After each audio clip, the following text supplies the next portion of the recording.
tugatera tumeze nk'amadubu. Afande we, ibyo byarabaye, icyababaje ni uko utari uhari. Abakunzi bacu tubarekera amakuru y'umugoroba none na gatanu iminsi ni 11 ukwezi kwa karindwi umwaka wa 2025. Dukomeza gushimira abantu bakomeje kugaragaza uruhare rwabo mu kudushigikira, mu gukora subscribe, like, share na comment. Mu by'ukuri muri ab'agaciro kenshi, iyo niyo nkunga yanyu namwe tubasaba ko mwadufasha mukadukorera. Nawe utarayikora mu by'ukuri turagusaba ko wayikora ukadushigikira ugakanda subscribe. Mu by'ukuri iyo nkunga yanyu ni inkunga ikomeye kandi turayishima. Rero ingingo z'ingenzi z'amakuru turi buze kuganira uyu munsi turakwitira mu misozi y'umurenge, turebe uko hiriwe, turebe ko umutekano wifashe.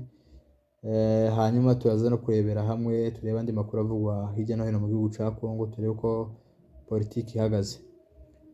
Amakuru y'uyu munsi, umurenge hiriwe neza kuko bisanzwe. Mu gitondo twabwiye ko habyutse neza, n'uyu munsi twabwiye ko hiriwe neza nta kibazo.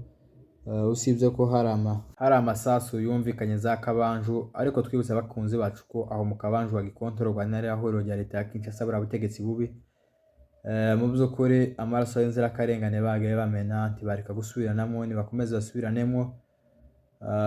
Imana ikomeze ibongerera umujinya n'uburakari bwinshi, bakomeze naho tundi duce tugenzurwa n'ihuriro rya AFC twigwaneho tw'imurenge turatekanye, guhera za Rugezi ugahuruka mu Minembwe, icu hagati y'Indondo yose na za Rurambo. Kuri ubu turatekanye, ni amahoro, tumeze neza, nta kibazo. Usibye ko hari ibitero biri kuvugwa leta ya Kinshasa iri kubitegura mu gace ko kuri Zero ngo bazatere za Mikenge n'utundi duce tw'imurenge, ariko kuri ubu ngubu haracatekanye, hameze neza.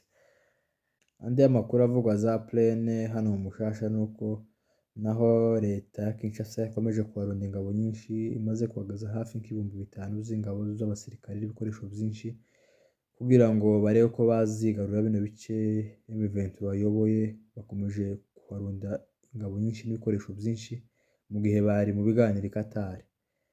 Mu by'ukuri leta ya Kinshasa bari mu biganiro i Qatar, bafite intumwa zimwe ziri mu biganiro i Qatar, ariko bafite n'abandi nabo bakomeje gupanga urugamba, bategura urugamba. Muri ubwo buryo hatageze igihinduka, hatageze igikorwa, intambara ishobora kwaduka muri iyi minsi ya vuba muri no Mushasha wa Plaine de la Ruzizi. Andi makuru nuko inteko nshinga amategeko ya Leta Zunze Ubumwe za Amerika ko yatoye umwanzuro ko Perezida wa Repubulika Iharanira Demokarasi ya Kongo Felix Tshisekedi ko atagomba kurenza manda 2 yahawe zo kuyobora Repubulika ya Kongo, kubera ko mu gihe ciwe n'igihe yayoboye nta mahoro yigeze agaragara muri kiriya gihugu, ko habaye ubwicanyi bw'indengakamere. Ni muri ubwo buryo batoye itegeko ko Tshisekedi atagomba kurenza manda 2 zo kuyobora kiriya gihugu. Ndetse n'umunyepolitike utumva upinga ubutegetsi bwa Kinshasa, Moise Katumbi, nawe bigarutseho avuga ko iryo tegeko Leta Zunze Ubumwe za Amerika ryatoye ko ari itegeko rizima, ko ari itegeko ryiza, ko rishigikiye, ko bigomba kumera gutyo babitegetse.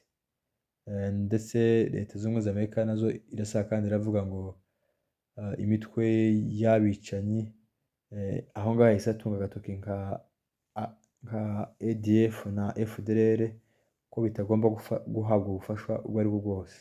Ayo niyo makuru yacu, nakagaruka.